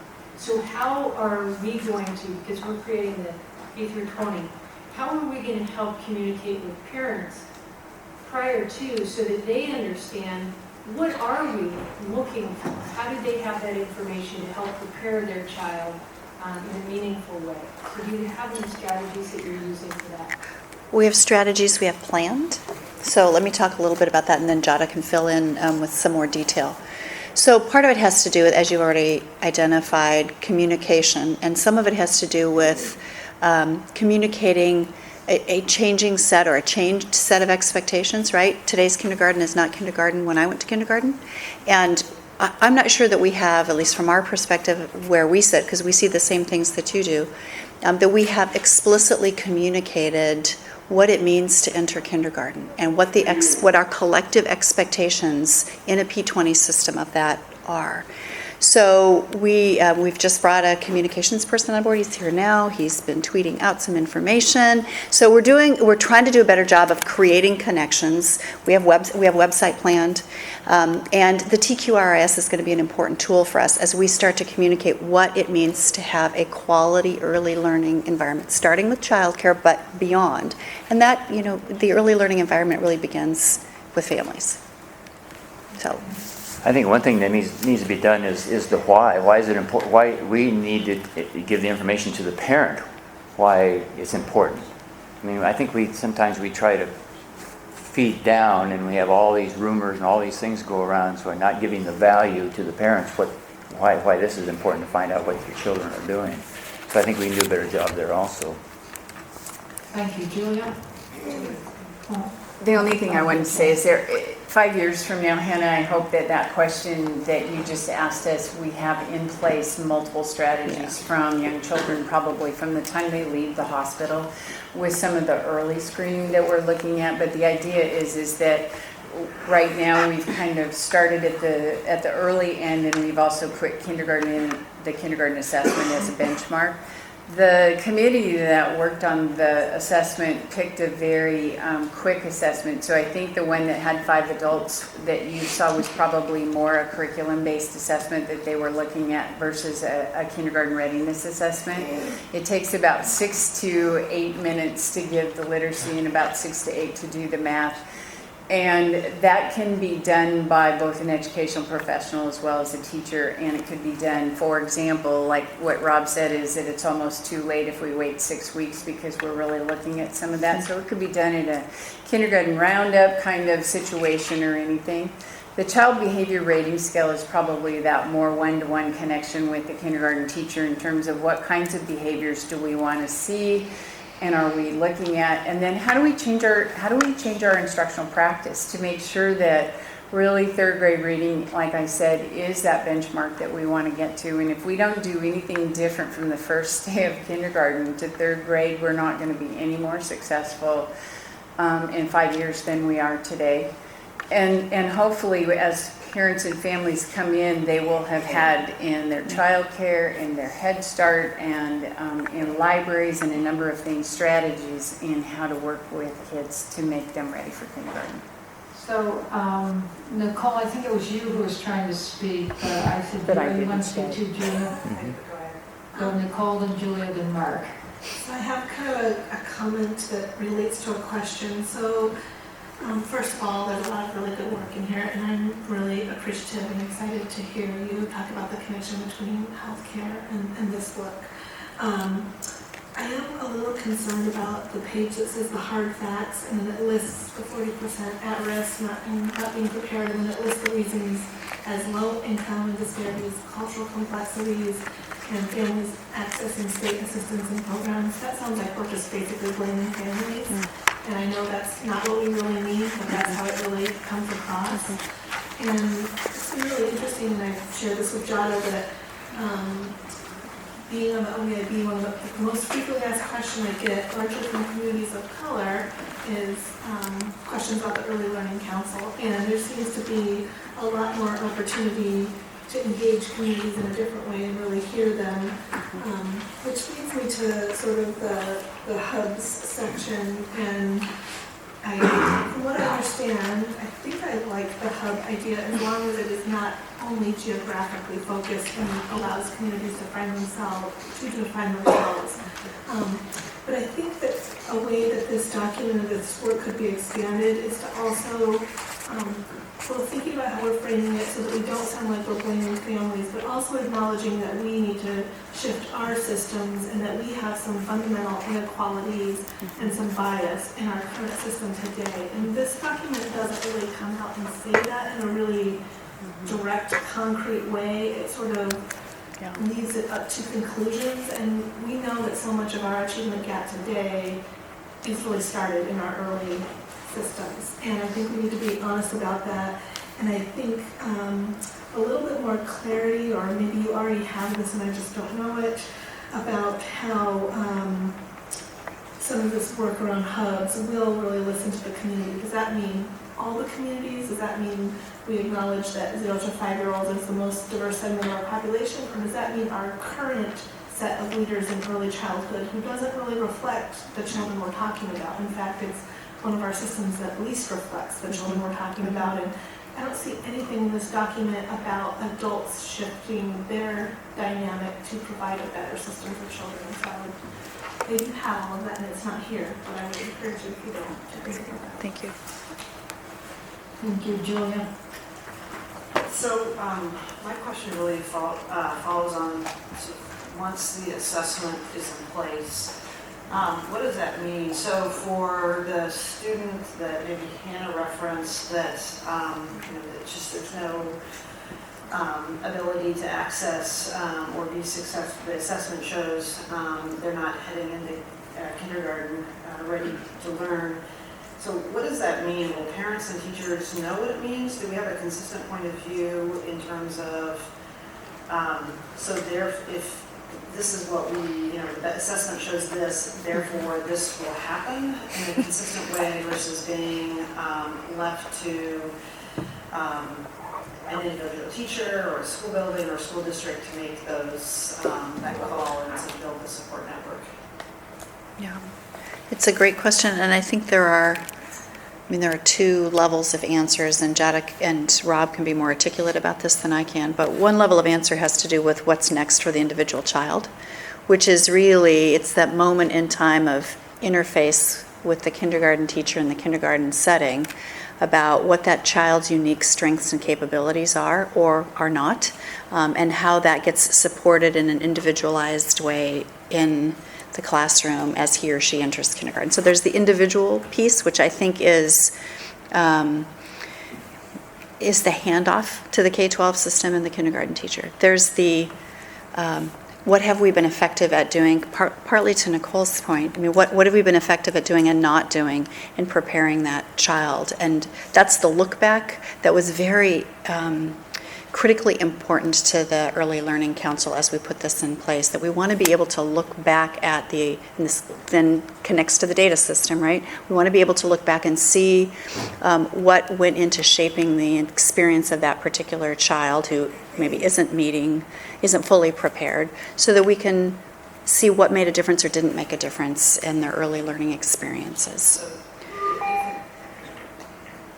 if in theory, the look back is going to inform and change practice so that you have growing numbers of students who are ready to able and to engage. So you're reducing the number, but then I guess you're still going to have a set of students who are going to need support. And just the question is, that handoff is, are teachers prepared for the handoff, and that they've been given the supports and the tools to basically accept the handoff once it's happened? One thing I would say about that, and Rob, when he was superintendent of Tiger Tarleton, was certainly a leader, but for many of us doing response to intervention, that means the second we know where the child is, we bring the intervention to the child that they need so that they can meet or exceed standards. So it's a very different way of doing things than we used to. We used to let kids, and then if they didn't get it, we would refer them to a psychologist, and we would wait till they could test them. So I do think in the K-12 system, we've put some measures in place. Most districts that can really take the child where they are and provide what they need. If they're behind, our job still in kindergarten is to get them caught up, and I think there's structures that help us do that, from kids coming and getting after school to coming in early to having a second dose of basic skills, reading or reading readiness, whatever they need. So Rob, do you want to mention anything with that?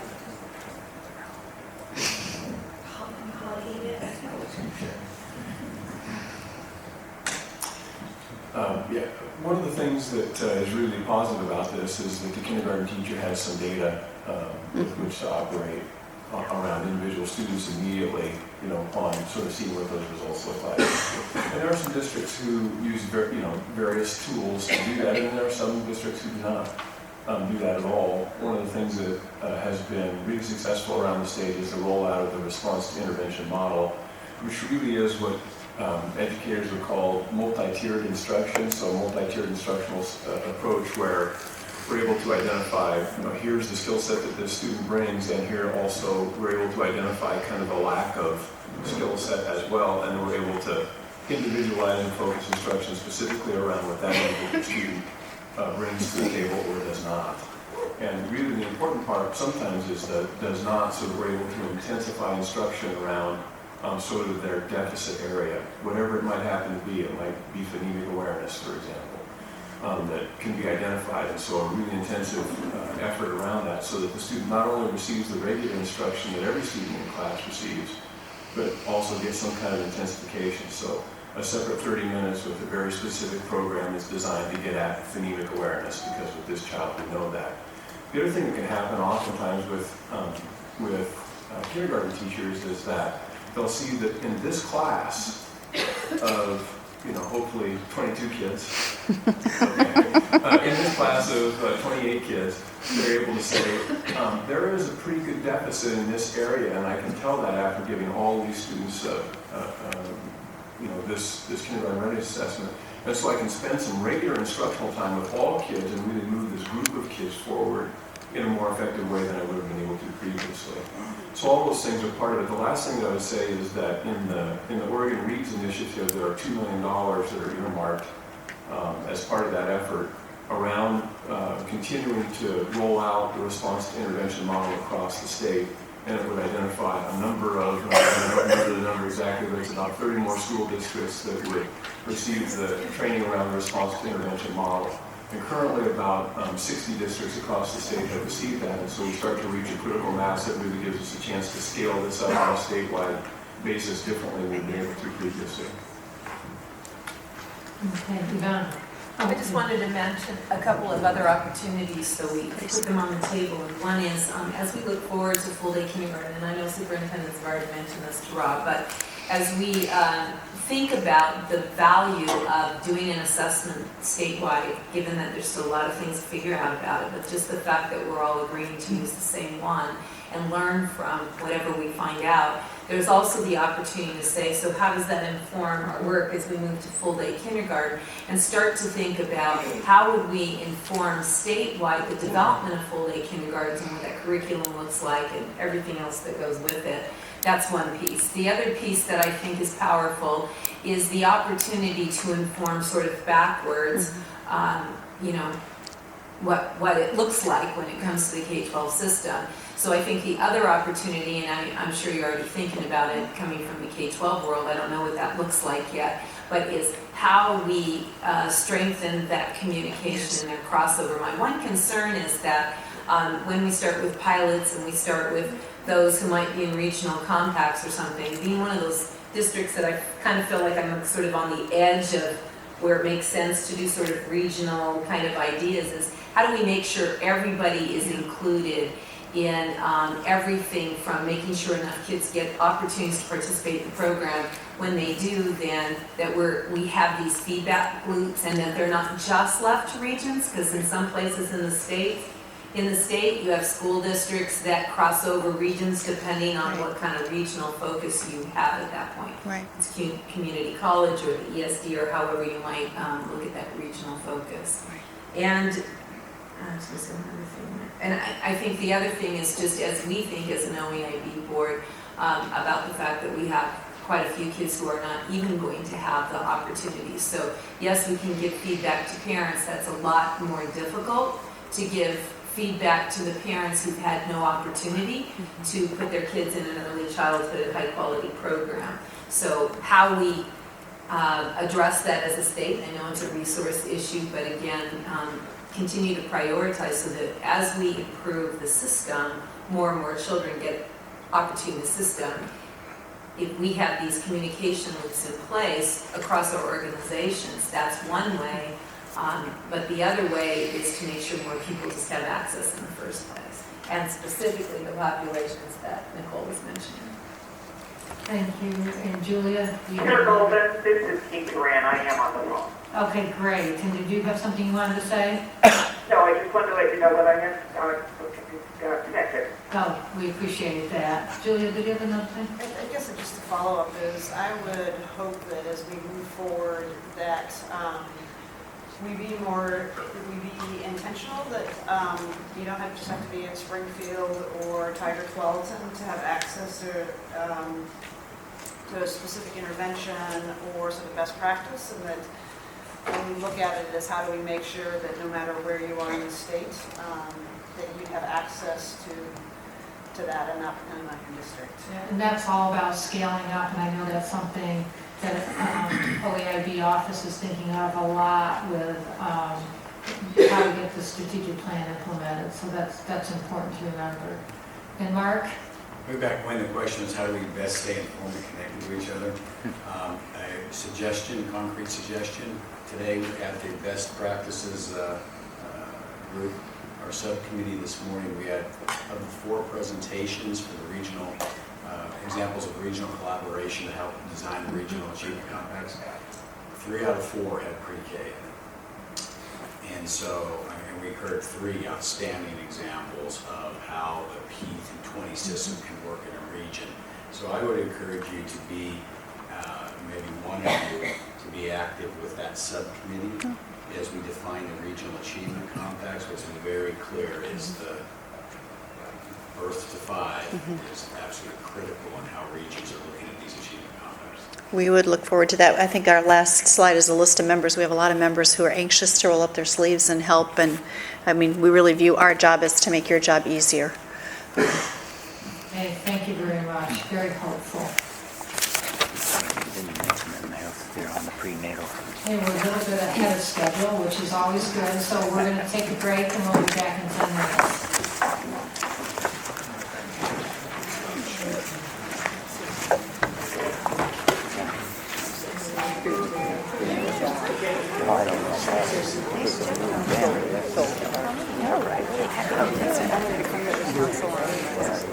Oh, good. That'd be good. That'd be really good. Where can you find the results of that?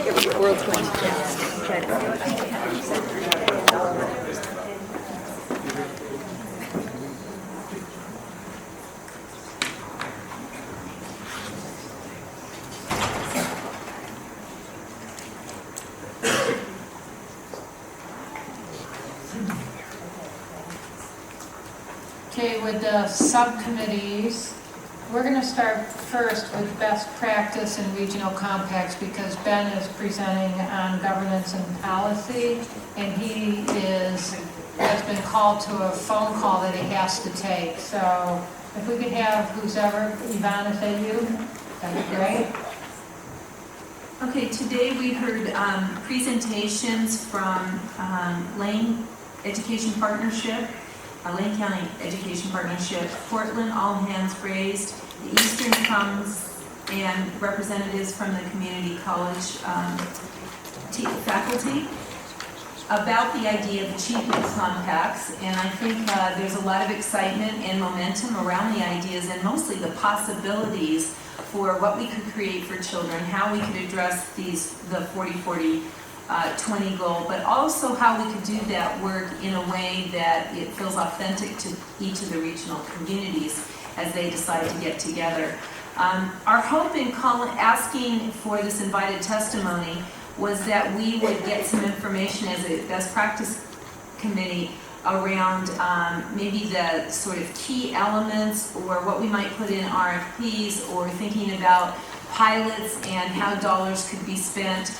We just wanted to start the thinking about that process. By the end of the meeting, I think we realized that there was just a wealth of information in those already started initiatives. Some of them have a few years of experience already. And of course, we said, why would we reinvent the wheel when we have such great examples already in our state? So I think there is an interest on the part of the committee to have a longer conversation that would be more of a conversation. Today was presentations, we didn't have enough time for the conversation. So we'll be working on a structure, probably some additional time. Not exactly sure how that will roll out because we just thought about it right before this meeting. But what I think we'd like to do is invite those partners who already have some experience to help us identify what are the important elements, what should we pay attention to, and how could we just learn from the work that's already there.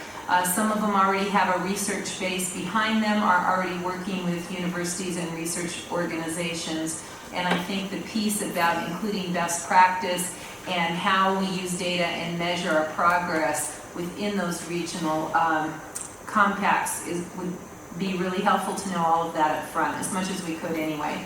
So that's our plan for the next step. Thank you. Okay, so now I saw Ben was back, so we'll do governance and policy. Great. I'll do it from here, and then Seth, if I cue you, we can use the slide. So Matt Donegan, did Matt happen to join by phone? Matt, are you on the phone? I don't think I heard that he was there. He had something come up today. We don't have to spend long on this. The Governance and Policy Subcommittee has not met since it provided its recommendation to you related to the organization of the P20 system.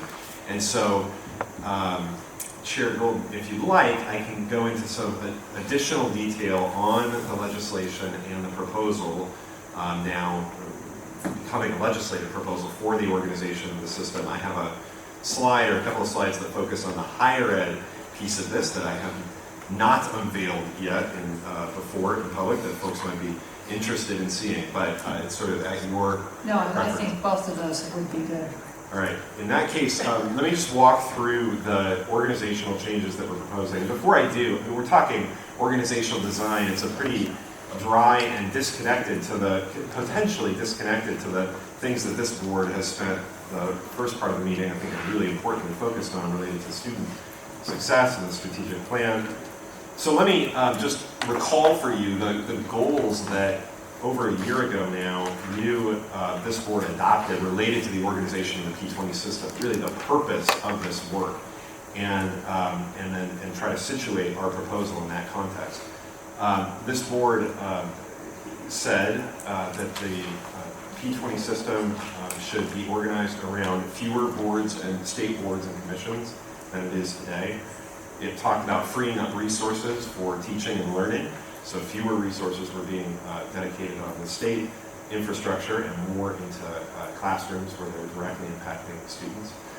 It talked about strengthening P20 connections across the continuum, obviously a fundamental principle for this board's work. It talked about clarifying responsibilities in order to promote accountability for 40-40-20. It should be possible to know who at the state is sort of ultimately responsible for pieces of this work and the entirety in the interest of accountability on the state side. And we talked to a certain extent about accountability at the learner level or the family level or the school or school district level, but this is really about who the state's accountability for the work. And the proposal that we brought forward with the guidance of the OEIB and the Governance and Policy Subcommittee speaks, I think, to those aims as well as the goal and opportunity to increase private investment in public higher education, as well as the development of outcome-based funding models for higher education. And when we get to the higher ed piece in particular, I'll speak to those. But just to walk through what we're proposing now, and I don't have slides yet for the first few pieces of this, and I do for the higher ed, but the first few pieces, the smaller pieces. First on early education, you'll recall that the governor's budget, and the proposal from the Governance and Policy Subcommittee proposes the creation of a division, an early education division within the Oregon Department of Education that would house most of the state's staff who do early education work. In practice, this would mean, if it became law and budget of the state of Oregon, in practice it would mean that state early education workers who today are housed within the governor's office, actually, as well as within the Department of Employment and the Child Care Division, would move to ODE and join the early learning staff there within a division run by JADA to oversee and directed by the Early Learning Council to oversee our early learning work in conjunction with the OEIB. So that's the early learning piece. We have a bill we're developing, working with the House Education Committee, as I mentioned this morning, chaired by Representative Gelser, on a bill that would accomplish those ends. Secondly, the Youth Development Commission and Youth Development Division. The proposal here is just as we're moving early learning or proposing to move early learning within the Oregon Department of Education, we propose to do the same for our youth development staff under Iris's leadership. So this would be a similar sort of division, if you will, in the Oregon Department of Education under Iris's leadership and the authority of the Youth Development Commission for our youth development services. Today, Iris's position and her staff, I believe, as a sort of budgetary matter, are actually housed again within the governor's office. Just a function of the way this got set up through legislation in 2012. But that was, I think, understood to be a transition to an ultimate resting, I shouldn't say ultimate resting place, ultimate residing place. We hope not resting place, ultimate home in the Oregon Department of Education. So if you pause there and imagine an Oregon Department of Education, and we'll get a slide on it at some point soon before we go in front of Ways and Means and various legislative committees, but you imagine an Oregon Department of Education with an early learning division headed by our early learning director, Jada Rupley, a youth development division headed by Iris Bell, and our K-12 division, Rob and his staff, Rob as deputy superintendent overseeing the entire division, and the respective boards or councils, the Early Learning Council, Youth Development Council, and the State Board of Education, all overseeing their respective pieces of work. Before I leave ODE, the sort of third proposal that the Governance and Policy Subcommittee brought forward was to put the State Board of Education, on which Dr. Henry serves, and Rob obviously works very closely with, put that Board of Ed in an advisory position to the OEIB, just as the Early Learning Council and the Youth Development Commission and the Higher Education Coordinating Commission, under law, have a connection to the OEIB, advise the OEIB on, for example, achievement compacts, outcomes, and investments. We would propose that the State Board of Ed should do so as well. At the same time, we're making no proposals about changing the authority of the State Board of Ed for rulemaking in K-12. That's not our intent that the OEIB ultimately oversees or becomes the appellate board for K-12 rules related to charter schools or school buses or interdistrict transfers or the whole host of K-12 issues that the State Board of Education deals with on a monthly basis in great detail. But for our work, the OEIB's work, it felt right to put the State Board of Education into an advisory role there. We would use the statutory language that connects the ELC and the OEIB as the template for the connection we proposed between the State Board of Ed and the OEIB. Okay, so let me just do higher ed, and if you pull up the... Okay, so for people on the phone, I know we did receive an email about, it's tough when you don't get these slides ahead of time. So Ben will do the best he can to explain that, and we'll make sure a copy of that, Seth, goes out to you after, so. So I apologize. These are hot off the press. They have not been out in the world until just about this very moment. If you go back to actually go to the third, so go ahead to the next one. So the formatting here got a little funky, obviously, but the intent on the left-hand side here is to show the current board and agency structure for higher education. It probably goes without saying that it is more complicated than this.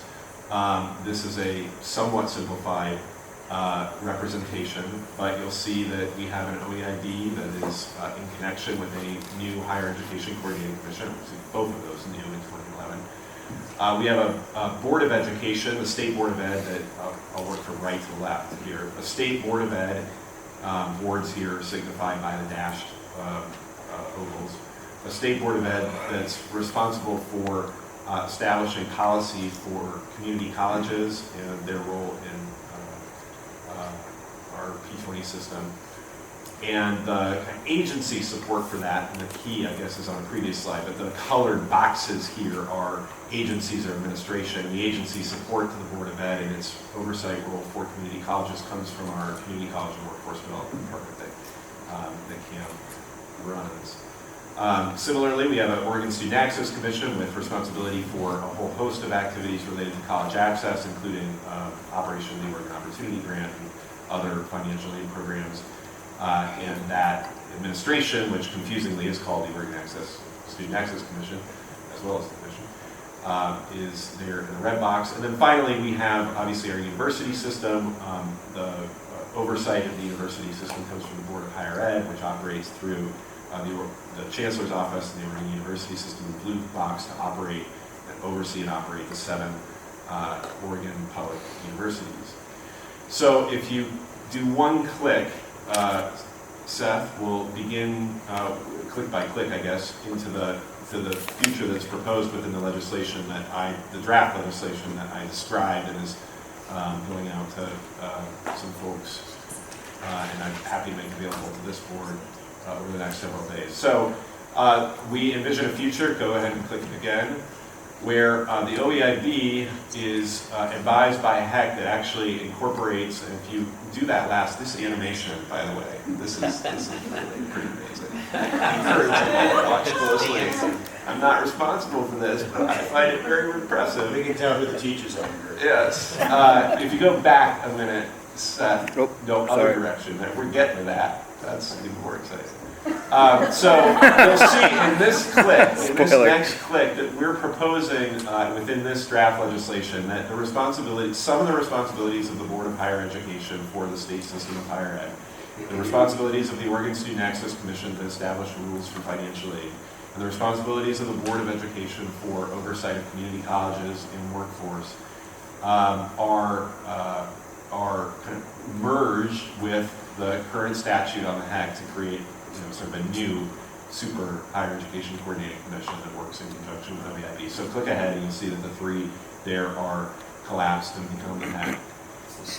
The super HEC, you can say. Just move that up. And next click, you'll see that in a similar fashion, we bring together the 3 agencies or administrations that today are providing some direction and support for universities, financially, community colleges, workforce, private career schools, and the Office of Degree Authorization into a single Department of Post-Secondary Education. And I guess just to pause there, harken back to the goals of this work, the closer integration of the P20 system, clearly here, desire to put scholarship, student support, university and community colleges into closer and clearer relationship with each other, building on really the excellent connections that have been forged between the boards and their administrations over the last decade or more. And then as you click forward again,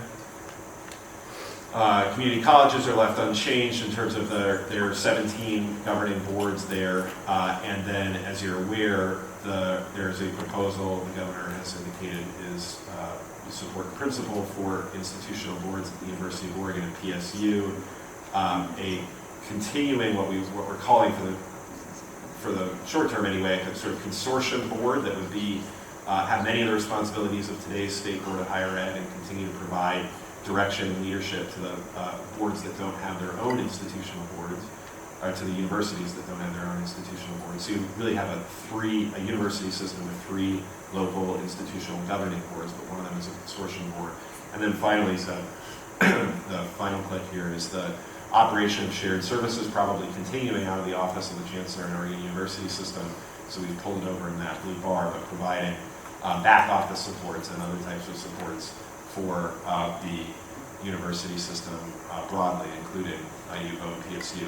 And so what you have here at the state level, you've gone from essentially 4 boards, set the OEID aside for the moment, but when you look at HEC, Board of Higher Ed, OSAC, and Board of Ed, 4 state boards or commissions responsible for higher ed down to 1, the HEC, or if you will, 5, I guess, is 5 on the left side to 2 on the right. And then you have institutional boards, community colleges unchanged in terms of 17 institutional boards with the authority to hire and fire the presidents and really establish the operations of the 17 community colleges. You, on the university side, have institutional boards that are closer to their campuses at UVO and PSU, and a consortium board here that's closer to the 5 that it oversees. You have a continued attempt to maintain or enhance shared services to promote efficiencies, at least within the university system, and the Governance and Policy Subcommittee spoke to the goal of potentially expanding that to support community colleges, and one can imagine going even farther than that ultimately. So that's what the draft legislation that legislators will be are working with and will be sending out to stakeholders and getting feedback from over the next several weeks are attempts to do. And I guess I'll leave it at that. It's obviously on the post-secondary side, this is a pretty significant change, one that has a lot of implications that I think we're only sort of beginning to wrestle with. And to be clear, the statutory change alone, in the governor's view, is not sufficient. This doesn't represent the work that we need to do in higher ed, but it can help create an architecture that would allow the OEIB and the HEC and the legislature to more effectively steer resources toward and establish policies for student success in higher education. Any questions? Did I see your hand? Julia, did you give your hand? She's just trying to interpret for me. Oh, okay. I'm lost. Okay. So is this a legislation being proposed? Yes, and this would require what is today a 200-page draft, what undoubtedly would be a longer piece of legislation ultimately in order to put these into effect. Okay. Good enough. One more subcommittee, that's equity and partnership. And our chair there is, Nicole? I was asking clarifying questions. I'm the proud chair of the equity committee. And we actually had a great meeting this morning. We've been making really excellent progress. I'd like to thank Doris for her work. Today we had a chance to actually go through and vet a draft equity lens document that included a shared belief system, several belief statements, and some other pieces including sort of definitions and how that lens might be used. We had a pretty long, robust conversation about not just the equity lens, but how we might use it as a tool to sort of support advancement on the ground, and we're sort of trying to be very cautious that we don't have just a lens that isn't implemented and isn't something that people actively know how to use. So we are proposing bringing our best completed work in March for review, and also taking the remainder of this month and up until April to take that draft equity lens around and meet with a variety of stakeholders, including the superintendent's group, the Association of School Boards, community groups, and really make sure that we hear some input about it and how we could ensure that it's framed in a way that's really usable for them. We will be asking for time on the agenda for our March OEIB full meeting to not only invite speakers from the Coalition of Communities of Color to sort of frame the opportunity, and then we'll be inviting this whole committee to give direct feedback on our proposed draft, and then we will hopefully bring something in April that this full board can adopt. Okay. Thank you. Any questions? Okay, with that, that, at this point, we have no one signed up for public testimony. So unless there's any last minute questions, okay, I'm going to adjourn this meeting. Go, Jim. How about that, 3:30?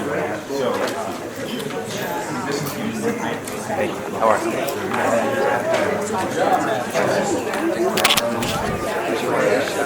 you?